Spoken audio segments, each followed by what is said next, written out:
The Power Factor Show with Rick, Steve, and Caleb. Episode 47. You can find this podcast and others at Gun Rights Radio Network, gunrightsradio.com. Podcasting freedom. Brought to you by Safariland. Heretic, that's fine too. We're going to talk about plastic guns. Welcome to the Power Factor Show. I'm Caleb. And I'm once again Rick. And Rick is very ashamed during this episode as a devotee of the 1911 and John Moses Browning, whom I also favor. What you can't see on this table in front of you is a slew of polymer firearms. It is one of the things that I've really come around to is plastic guns. I honestly think are a better choice than 1911s these days in competition. And Rick, I know you disagree with me on that. Well, it depends on what competing you're doing. Fair For enough. instance, USPSA single stack, I'd say it's probably not a very good choice. Well, that is true. We will kind of touch on that a little bit, though, because of CDP. Both of us shoot a lot of IDPA, and I actually have my new CDP gun here, and it is not a 1911, and I'm sure somewhere someone is very upset about that. But one of the things that happened to me was I shot a lot of 1911s last year, and in the course of putting 10, 15,000 rounds through the 1911 platform and constantly having to change parts and do the little things that you have to do to keep a 1911 running, I got really annoyed on more than a couple of occasions because the problem is, and I think you'll agree with me on this, you cannot buy a 1911 from the factory that's ready to go for competition. Unless for less than $3,000. Well, it depends on what you consider ready for competition. I mean, in a lot of ways, okay. I'd say the STI Spartan is ready for competition. True. It's $600, $650 or something. Now, let's say you're a purist and you don't want any MIM internals. Right. You want a forged frame, right, and a forged slide, okay, and a forged barrel. You want to make sure that all the parts fit together nicely. Okay, we're talking STI Trojan, right? $1,000. Now we're up to, so what you come around to, and one of the things that gets frustrating is, so for example, I had SIGs and Colts, new production ones, and from the factory, you're still looking at, you're at $1,000 for either one of those guns. Right. They're still full of MIM internals, and you probably are going to have to change the sights, and probably going to have to mess with the safeties. Yeah. But one of the things about it, though, is that because you're able to mess with them, true, you do. You do, absolutely. And let's mess with the safety on this. Oh. There is no safety. I would like to mess with the grip safety on that. We'll get to that in a minute. We're going to talk some kind of pros and cons here, too. And what's funny, though, when you mention that is even my polymer guns, the 1911 sickness of modification is still with me because, as you'll see, none of these guns are stock anymore, with the exception of the XD. But one of the things that I came down to is I wanted to really spend some time shooting plastic guns and see if I like them better. And I couldn't really think of a better place to start than Glocks. So what we have here is a Glock 34. This is probably the most common gun in competition shooting these days. I would say if you don't worry about, if you count the 1911 unless you count the 1911 platform, right, and all the 2011s and open guns and all of that. Right. But for production division and IDPA, I see USPSA production. Right, for USPSA production division, this is still the king of the roost, and definitely in IDPA, I still see more Glock 34s than I pretty much see everything else. Yeah, I mean the rules would tend to cause you to migrate to a gun like that, if not that gun. I mean it's about as big as will fit in the box. Lots of parts and accessories and gunsmithing available, and I think that's one of the things that drives gun selection. It's not just, oh boy, this really feels good in the hand. Right. I mean, Glocks for a lot of people don't feel good in the hand, but that's the least of the concerns if you've got something that you don't have a lot of factory support or aftermarket parts or sights and stuff. So I think the Glock it's become popular because it's so popular. Right.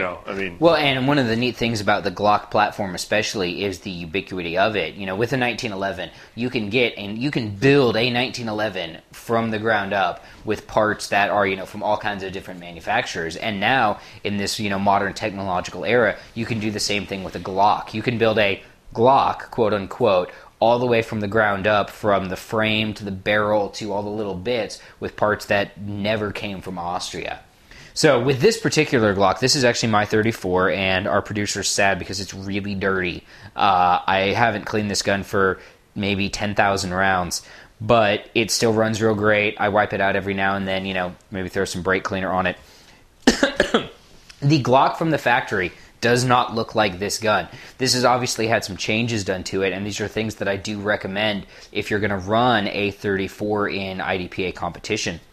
The first thing that I did that you can't really see all that well is normally from the factory, Glocks come with an extended slide stop, and I have one on this gun, which we'll talk about in a minute. There's a bump on this slide stop that a lot of shooters will have a problem with. In recoil, their hand will ride up on that bump and will catch this right here. So all of a sudden, your gun goes to slide lock while you still have rounds in the magazine. In fact, you can see that happen on one of my USPSA videos. It really sucked. So the first thing that I do whenever I get a 34 or a 35 or any of the competition models... Just a suggestion would be put your thumbs on the other side of the gun. Well, yeah, but if I did that, then I would have to have some kind of weird left-handed holster. Anyway, just a thought. Just a thought. So the first thing I do is I switch out to the standard Glock slide. The first thing I do is switch out to the standard Glock slide release. Now, this is still a legal modification for SSP because it's factory available on any gun. You can order your gun from Glock and have this on it. That's a legal mod for SSP. I leave the Glock extended mag catch on here because it's nice to be able to just flip the gun a little bit and still reach the mag. The very first thing I'll do to these, though, is change the sights. Factory Glock sights are, well, they're bad. All right, Glock, it's an embarrassment that you put those on your guns. I am ashamed whenever I see somebody with those sights on there. My favorite sights for competition are Warren Tactical sights. They have a unique kind of wave profile. We're going to use some internet magic and throw a picture of them up behind me while I talk about this. Aren't they cool looking? They are. Yeah. I like that part. That's the best part where it goes like that? Yeah, exactly. Now, the nice thing about the Warrens is you can get them in any kind of sight arrangement. I know you've talked about sights. I prefer black on black, just a black front with a black rear. I don't want to mess around with fiber optics or tritium or anything like that. But if you like fiber or if you like tritium, the Warrens are available with that modification to them. Now, the Glocks have like a user changeable front sight, right? They it's do, held in yeah. with like a little nut or something on it. You need a tool. Okay, but you don't have to take it to a gunsmith and have him swage it or anything. That's something you can switch sights in and out of. Absolutely, yeah. Which is another cool thing. I mean, anything you can do at home that doesn't require tools or files or whatever, it's nice. What is really nice about the Glock is I can change all of the internal parts on this Glock myself. You watch a couple of YouTube videos, and if you're a semi-functional adult human being, you can tear this gun apart, swap out your slide stops, change your trigger groups, do all kinds of stuff. And then one of the neat things that you can do also, and I'll move on to the next gun, is say you want to change your frame. Rick, you mentioned a lot of people don't like the grip angle on Glocks. That bothers a lot of people. There was a TV show I saw one time when there was a guy, he was really adamant about the grip angle on the Glock. You maybe have seen that show. Maybe I did. Yeah. I actually really like the grip angle on Glock, so I don't change them. The only thing I'll do to my Glock grips is I'll have them very aggressively textured, like this stippling. Now, for you IDPA guys, this stippling right here on this gun, this is now no longer legal for SSP. That immediately, any sort of stippling on a non-removable part, and we'll talk about when we talk about M&Ps, makes it an ESP gun. So this gun is now solely a gun for enhanced service pistol. So I figured, well, since I'm going to be an ESP anyway, I might as well go whole hog. And people familiar with Glocks know that there's normally a ledge in the magwell right there. That's gone now. Both of those modifications, the stippling and the Savigny Speedway is what it's called, are available from Southpaw Custom. Dan at Southpaw is a good guy. He'll take good care of you. So, back to the cool customization of the Glock. Say you don't like the Glock grip angle. For instance. So, the top end is now off my Glock, and you could get something like this. Now, this is a Lone Wolf Timberwolf. This is an aftermarket frame that is manufactured by Lone Wolf out of Idaho, so not too far from us. Is that the plastic or is that the metal? It is a polymer frame. Oh, wow. Yeah, and it's very nice. It's got a great grip angle on it. Yeah, see? Man. That's actually pretty nice. It is. I like that. Now, unlike Caleb, I don't actually hate plastic frame guns, but my competition experience with plastic frame guns consists of 2 matches that I've shot with a borrowed Glock 20. I thought I'd performed pretty well considering my unfamiliarity with the gun. But it's like anything else. The problem with the grip angle is a matter of it doesn't really point as naturally for me as a 1911. But if I'm using the sights and looking at the sights, it doesn't really matter where it's pointing. Exactly. I just align the sights, So you're back to you need a nice trigger and good sights, and most of the other stuff you can kind of adapt to. But I do just as subjectively prefer the feel of this to say feel of that. This is that's the a Gen horse 4. pistol too. Yeah, that's a Gen 4 but this 21. Is one I've got familiarity with. Yeah. This is the large one, and I mean this is a hand-filling piece. Let me tell you, but. This just feels more familiar to me, and I think most people, American people especially,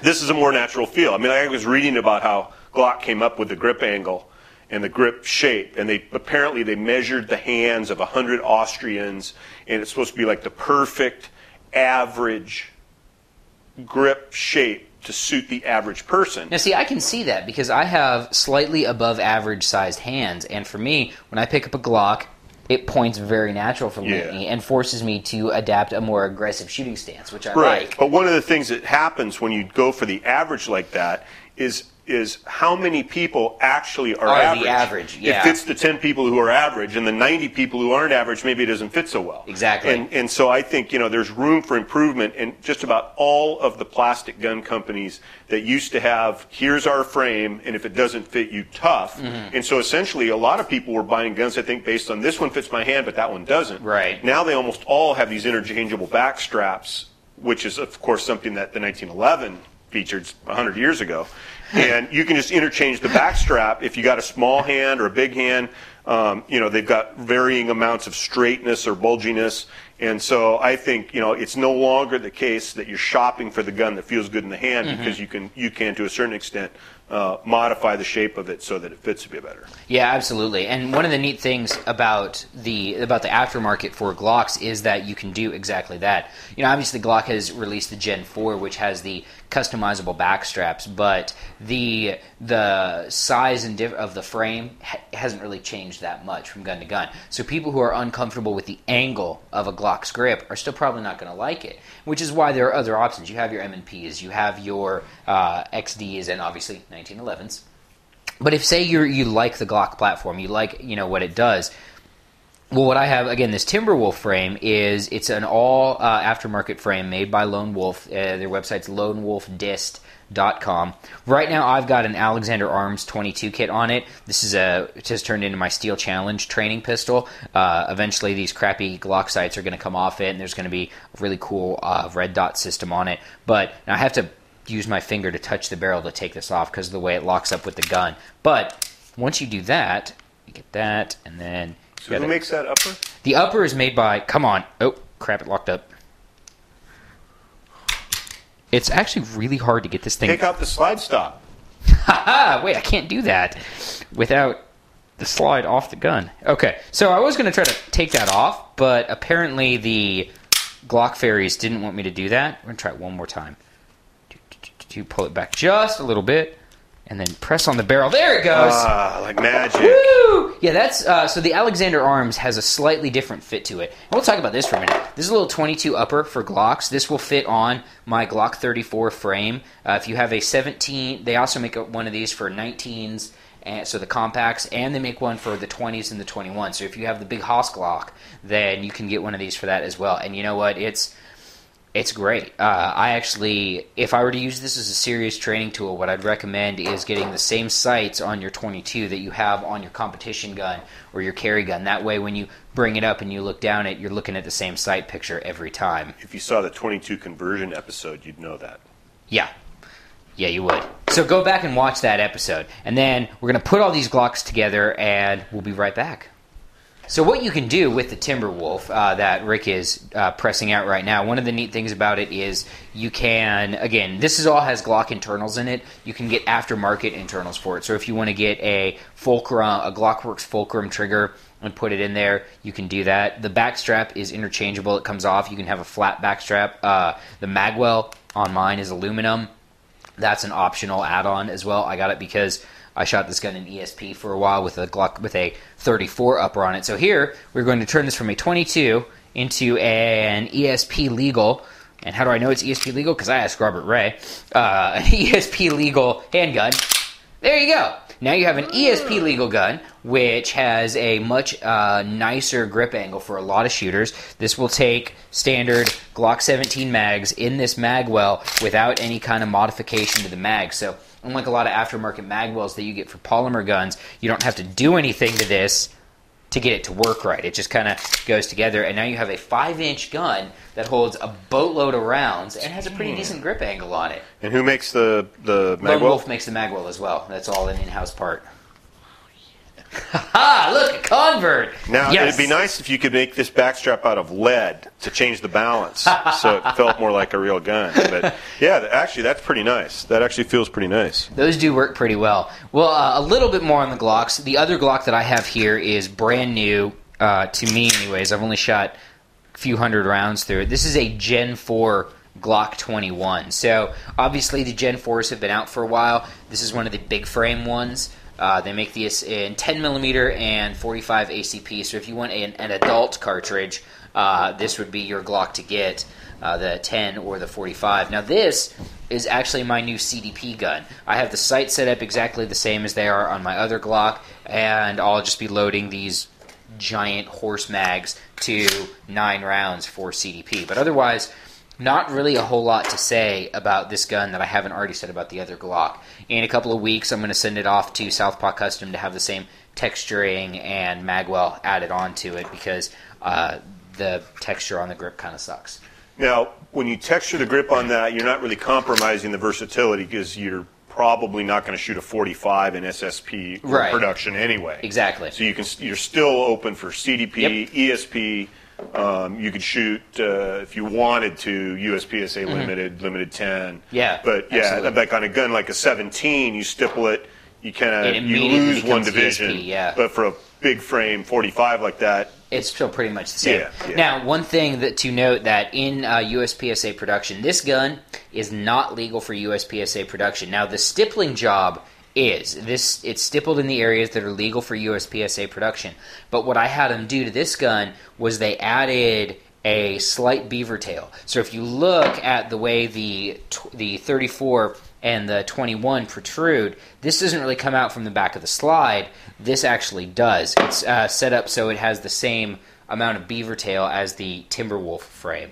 So that makes this illegal for production because it's an externally visible add-on or something. But so if I took a grinder to it and cut it back down to the original dimensions, then would it be okay? Who Or would I have knows? modified the gun that was already modified and therefore it wouldn't be legal? that's way too zen for me. So luckily, I have a gun that's legal for USPSA production, although not legal for IDPA SSP. So, a gun that is perfectly legal for USPSA production, and this gun is actually the gun I shot at the IDPA World Shoot, is the Springfield Armory XD family of guns. This is an XDM 525 that has seen better days. I have been most unkind to this gun. It actually picked up a little surface rust on the slide down in Florida that had to get scrubbed off with some steel wool, and yeah, not good.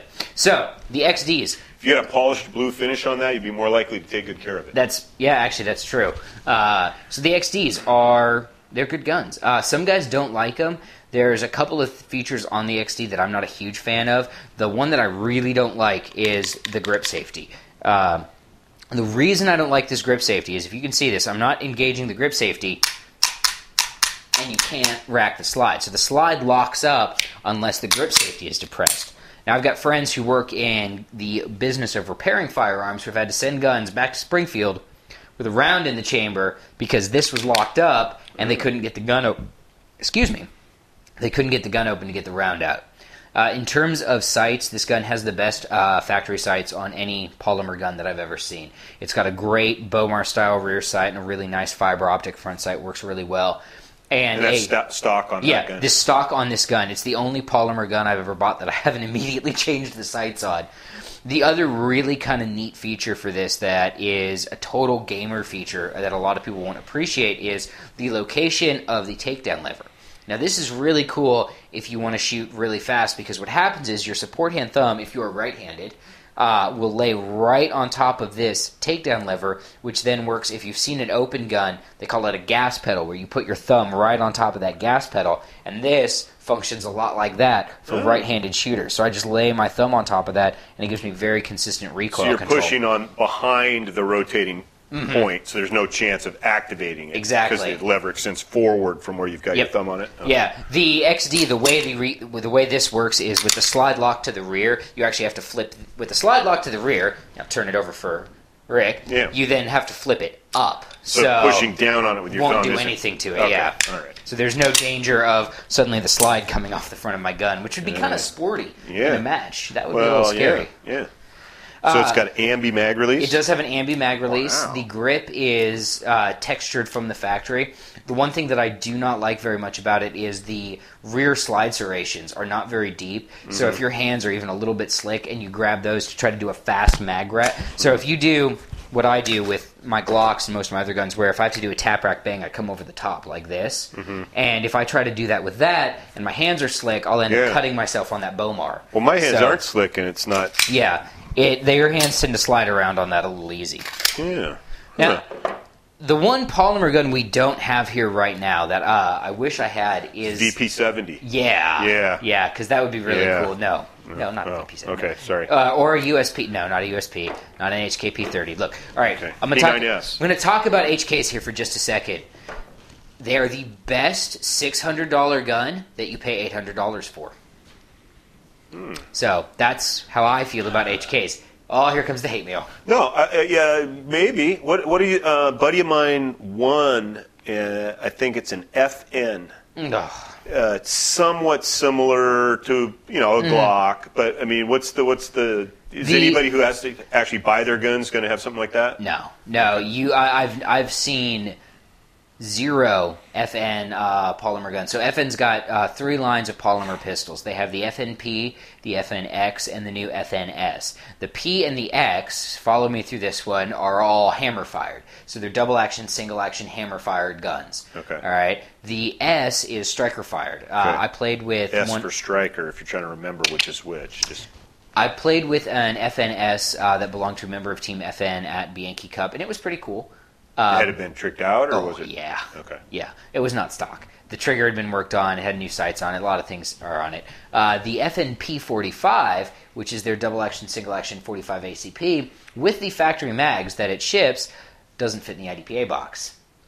Yeah, so it has these weird bulbous 15-round mags. Okay, now that's the gun that it's like they market it as a competition gun. Yeah, there's a model, FNP competition. But it won't fit in the box. Doesn't make the box. So, now you can get flat base pads or 10-round mags from it from somewhere, I'm told. I imagine if you called FN, they would happily ship them to you, but it seems a little incongruous to me to market a gun as a competition gun, and there's a sport that is set up for 45s, and it doesn't work. Yeah. So now, is that one of those guns that was kind of going to be part of the rumored U.S. government 45 trials? That's so it how has it started life, yeah. Okay. Yeah, and it's so the FNPs and X's, the hammer-fired guns, are available in a couple of different configurations. They're available with a decocker or just a manual safety. So all of them can be carried single action, cocked and locked. Some of them have a decocker that where the way the safety is set up, so safety's on, guns in single action, you draw, you press down and knock it off, and if you press down a little too hard, it's decocked.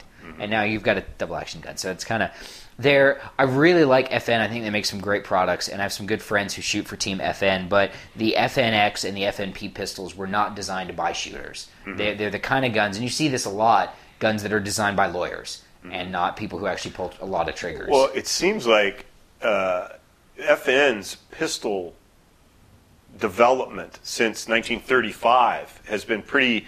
I mean, they've been trying for decades to make a pseudo high power. Should have stopped at the high power.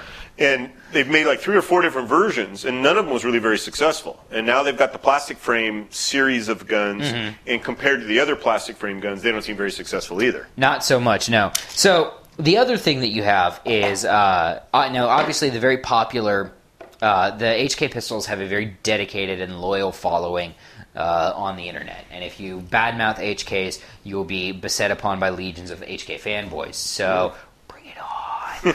My email is caleb@gunnutsmedia.com. Let's go. But in all seriousness, the problem with HK that you have for competition is not really well set up for it. There's not a lot of aftermarket parts available. There's not a lot of aftermarket sights available. The P30s... But if we're talking stock service pistol and production, lack of aftermarket parts really shouldn't matter, should it? Oh, Rick. I haven't seen a stock service pistol in stock service pistol for years. Okay. Just throwing that out there. But they're great guns. They're Todd Green at pistoltraining.com put 90,000 rounds through an HK-P30 in a year, and it just ran like a friggin' watch. Well, we had one of those on the show. Mm-hmm. It was like episode 3 or something. Yeah. We were talking about production guns. We had one of those. And it seemed like a nice enough gun. Yeah. But it's weird. I mean, the market, it's sort of like economy cars in that they're all kind of so much alike. There better be something that really makes it stand out for you to cause you to buy it compared to all the other ones. Yeah, absolutely. Because when I look at them, they're all striker fired. They're all double stacks with about the same capacity. They almost all have the Browning style tilting barrel. Yep. They're all very similar. And so when it comes down to making the choice, what is it that's going to recommend one over the other? Well, that was actually one of the reasons why I went with the Glock platform, was because being a former 1911 shooter, I knew with Glocks I could do things to my guns to increase their mechanical performance. And if you're interested in doing that, you're really down to two choices. You can either get a Glock or you can get the Smith & Wesson M&P. Now, I don't have one with me because one of my riders at Gun Nuts, who has two of them, is bogarting them right now and getting new sights put on them, so what the crap. But, anyway, imagine there's an M&P behind me. M&Ps are really neat. You probably won't have to imagine by the time this gets edited. I would hope not. So I'm going to point at parts of here, and then the part of the M&P is just going to show up under my finger. But the M&P actually forced the Gen 4 Glock to exist, because the M&P hit when there was only the Gen 3 Glock, and the M&P had interchangeable back straps. It had a terrible, terrible trigger. It still does, but you can fix that. So the interchangeable back straps and the modularity of it, coupled with Smith & Wesson's very aggressive promotion, caused a lot of police departments to switch away from Glocks to M&Ps, and it also then caught on in the competition market for the same reason. It became very common as a concealed carry piece and then in competition. With M&Ps, you have two real options for competition. You have the 4.25-inch model, which has a 4.25-inch barrel. Factory sights are 3-dot white sights, or you can go with the 5-inch L or Pro Series models. The things that you're going to need to do to an M&P, you're definitely going to need to do some work on the trigger. Apex Tactical Machining has a couple of kits. They've got a competition trigger kit, which is production and SSP legal. It changes out the reset, changes out the striker, does a bunch of other stuff to really improve the trigger pull and make it more Glock-like. Now then they have, which I never thought that would be something we'd be aspiring for, exactly. But there we are. Then they have their new one called the Forward Set Sear, and that's not legal for production. It is legal for ESP or CDP if you put it in a 45 M&P, and that sets up the trigger to be very similar to a 1911. Wow! A friend of mine has one. Who makes that? This is Apex? This is Apex, yeah. Okay. It's $150. It's $150 on their site, and it's a fantastic trigger. A friend of mine has one in his M&P, and it's a 2.5-pound trigger pull. When you look at it, it's like click. Oh, gun just went off. Wow. The M&Ps are really catching on. Now, an interesting thing about the M&P, ruling from IDPA HQ for our IDPA guys, is that you can stipple the removable backstrap because it's removable. You can't stipple any of the non-removable parts, but that backstrap's removable, so you can stipple that and still have the gun be legal in SSP. So, or you could stipple the whole grip and have it be an ESP gun. It doesn't make a whole hell of a lot of sense to me, but it is what it is. There are many, many choices when it comes to polymer guns. You even have little ones like the Ruger SR9 Compact, which if you do buy one of these, I shot one of these for years, for a year. You have to take the magazine disconnect out of it, and you need to change the sights, but not to XS big dot sights. Other than that, that's polymer guns, man. They're all out there. We've got lots of information on them, so if you have questions for us, Rick, where can they find us? Well, they can find us on the website at powerfactorshow.com, or send us an email at powerfactorshow@gmail.com. Or you can hit us up on Facebook at facebook.com/powerfactorshow and hit the like button to protect us all from the HK fanboys.